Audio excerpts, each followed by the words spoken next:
ప్రపంచ వ్యాప్తంగా ఏం జరుగుతోందో దానికి భిన్నంగా మన దేశం ఎక్కడికి వెళ్తోంది అని గమనిస్తే మనలో కొందరు గర్వము గౌరవము పెరుగుతుంది. అది లేకపోతే కనుక ఈ దేశం అంతా భ్రష్టపట్టింది, ఇక్కడ ఏమీ లేదు, ఇక్కడంతా పాలిటిక్స్ లో రచ్చ, ఇలాగే మనం ఎప్పుడైతే డిసైడ్ అయ్యామో మనలో ఉన్నటువంటి దౌర్భాగ్యం వల్ల ఈ దేశం పురోగతి చెందదు. దేశం గొప్పతనం అంటే ఒక మోడీ వల్లనో ఒక వ్యక్తి వల్లనో ప్రభుత్వం వల్లనో జరిగే విషయం కాదు. దేశంలో ఉన్న ప్రతి పౌరుడు తను ఒక భవ్యమైన గొప్ప దేశంలో ఉన్నాను, ఆ దేశానికి సంబంధించిన పౌరుణ్ణి అని గర్వించినప్పుడే ఆ దేశం పైపడి.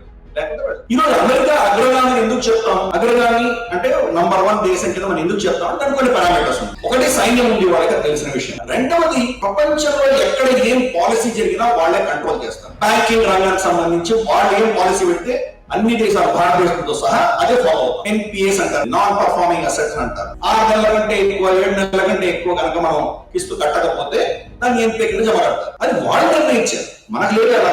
స్టాక్ మార్కెట్స్ లో చూద్దాం, ప్రతి క్వార్టర్ నీకు ఏదో ప్రాఫిట్స్ చూపించకపోతే నీ స్టాక్ పడిపోతాయి. అది వాళ్ళు నిర్ణయించారు, మనకన్నా ఉండదు.